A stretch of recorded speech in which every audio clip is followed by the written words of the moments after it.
Аркадий Гайдар. Горячий камень.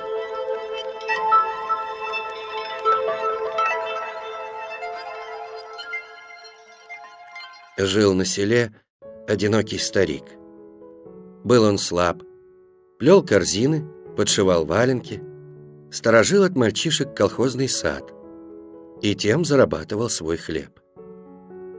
Он пришел на село давно, издалека, но люди сразу поняли, что этот человек немало хватил горя. Был он хром, не по годам сед. От щеки его через губы пролег кривой рваный шрам. И поэтому, даже когда он улыбался, лицо его казалось печальным и суровым. Однажды мальчик Ивашка Кудряшкин полез в колхозный сад, чтобы набрать там яблок и тайно насытиться ими до отвала. Но, зацепив штаниной за гвоздь ограды, он свалился в колючий крыжовник, оцарапался, взвыл и тут же был сторожем схвачен. Конечно, старик мог бы стегануть Ивашку крапивой или, что еще хуже, отвезти его в школу и рассказать там, как было дело. Но старик сжалился над Ивашкой.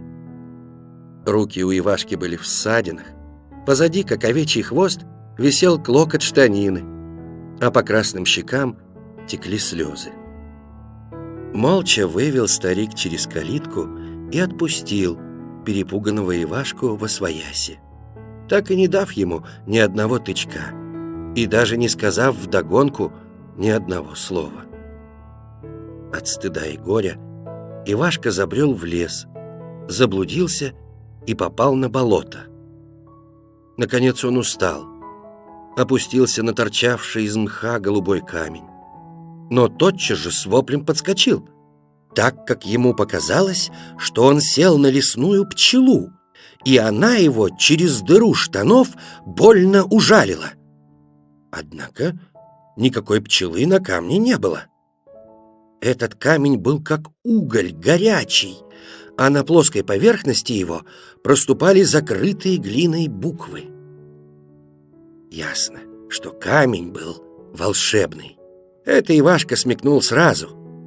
Он сбросил башмак и торопливо начал оббивать каблуком с надписей глину, чтобы поскорее узнать, что с этого камня может он взять для себя пользы и толку. И вот он прочел такую надпись: «Кто снесет этот камень на гору и там разобьет его на части, тот вернет свою молодость и начнет жить сначала».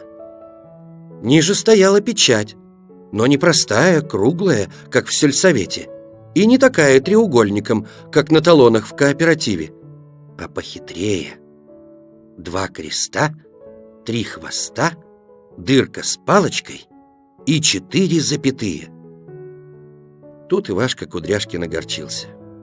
Ему было всего 8 лет, 9-й. И жить начинать сначала, то есть опять на 2-й год оставаться в 1 классе, ему не хотелось вовсе.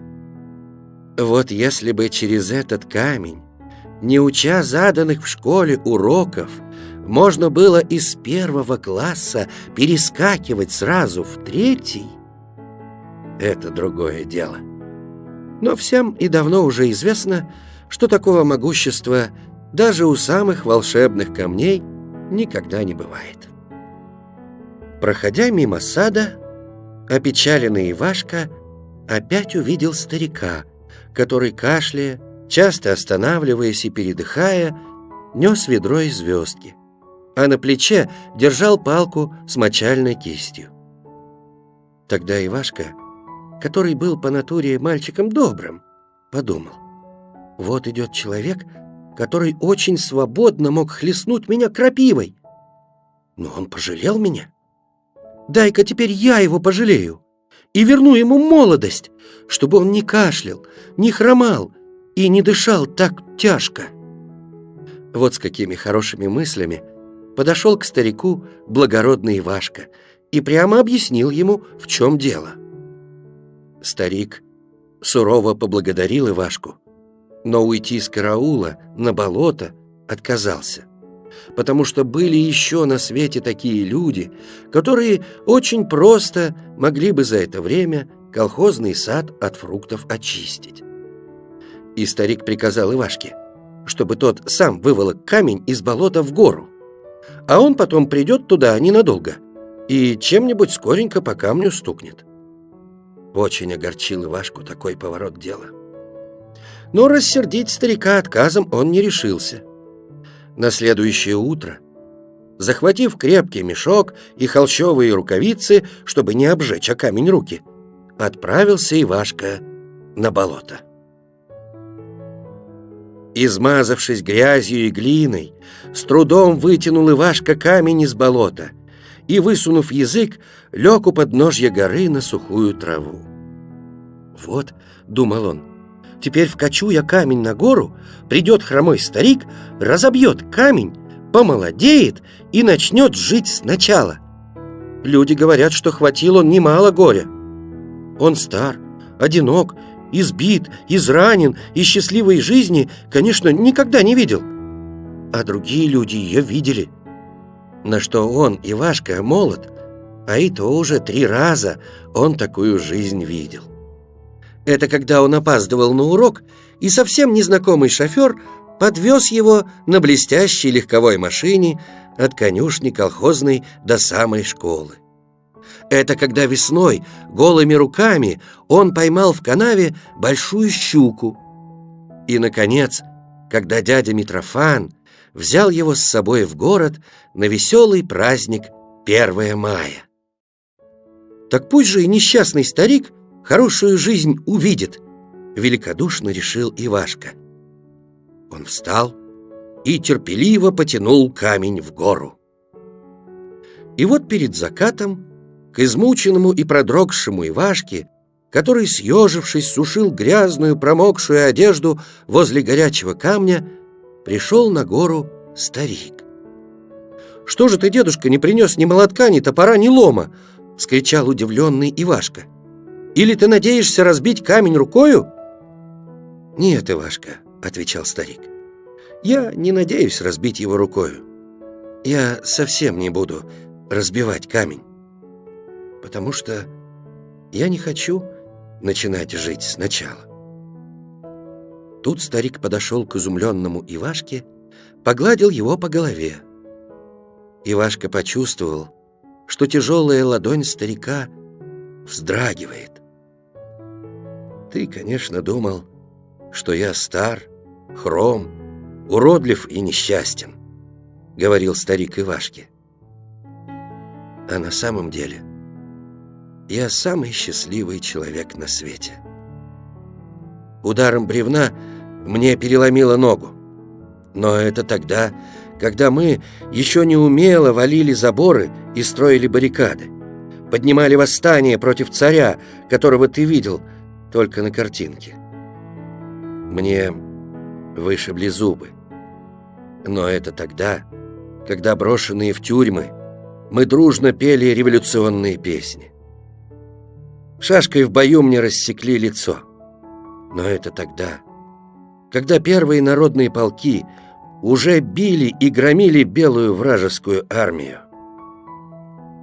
На соломе, в низком холодном бараке, метался я в бреду, больной тифом. И грознее смерти звучали надо мной слова о том, что наша страна в кольце, и вражья сила нас одолевает. Но, очнувшись вместе с первым лучом вновь сверкнувшего солнца, узнавал я, что враг опять разбит, и что мы опять наступаем. И счастливые, с койки на койку, протягивали мы друг другу костлявые руки и робко мечтали тогда о том, что пусть хоть не при нас, а после нас наша страна будет такой вот, как она сейчас, могучей и великой. Это ли еще, глупый Ивашка, несчастье? И на что мне иная жизнь? Другая молодость, когда и моя прошла трудно, но ясно. и честно. Тут старик замолчал, достал трубку и закурил. «Да, дедушка», — тихо сказал тогда Ивашка. «Но раз так, то зачем же я старался и тащил этот камень в гору, когда он очень спокойно мог бы лежать на своем болоте?» «Пусть лежит на виду», — сказал старик.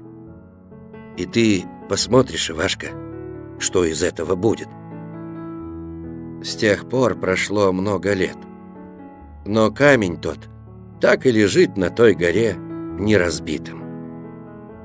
И много около него народу побывало. Подойдут, посмотрят, подумают, качнут головой и идут восвояси. Был на той горе и я однажды. Что-то у меня была неспокойная совесть, плохое настроение. А что, думаю, дай-ка я по камню стукну и начну жить сначала. Однако постоял и вовремя одумался.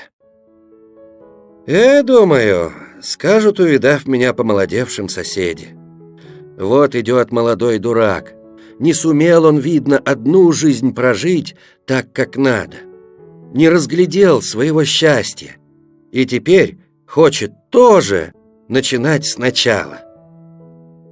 Скрутил я тогда табачную цигарку, прикурил, чтобы не тратить спичек от горячего камня, и пошел прочь своею дорогой.